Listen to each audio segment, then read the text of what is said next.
এই মুহূর্তে তোমাদেরকে আমি একটা চিঠি পড়ে শোনাচ্ছি, যেটা কিনা আমার মেয়ে এক রাস ক্ষোভ থেকে লিখেছে। আমি ভাবতে পারছি না, মানে পাশের ঘরে ছিল, পাশের ঘর থেকে এসে ঢপ করে আমাকে কাগজ দুটো দিল, দিয়ে বলছে পড়ে দেখো। মানে আমি তাজ্জব হয়ে যাচ্ছি, তোমরা শুনলে তোমাদেরও হয়তো অবাক হয়ে যাবে। মা, আমি তোমায় ভালোবাসি, কিন্তু তুমি আমায় ভালোবাসো না। তুমি আমায় মারো, বকো, ভীষণ বকা দাও। আমি আজ খাবো না। বাবা চলে গেছে বলে তুমি আমায় মারবে কি?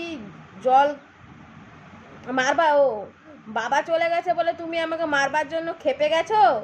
বাবা দুর্গাপুজোর সময় আসবে বলেছে আমাকে, তখনকে তুমি মেরে ফেলবে?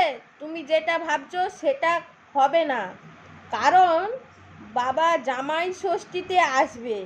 তুমি আমায় মেরে ফেলতে পারবে না, কিন্তু বারবার বলছি আমায় মেরে ফেলবে না। আমি তোমায় ক্ষমা করে দিচ্ছি। তোমাদেরকে দেখাচ্ছি, দেখো এক পাতা লিখেছে, ভাবতে পারছো? এক পাতা লিখে এটা আমাকে দিল। তার সাথে আবার এখানে লিখেছে ঢং করে, এই যে দেখো, এস প্লাস এস, মা প্লাস মেয়ে। তোমাদেরকে ব্যাক ক্যামেরা করেও লেখাগুলো দেখাচ্ছি।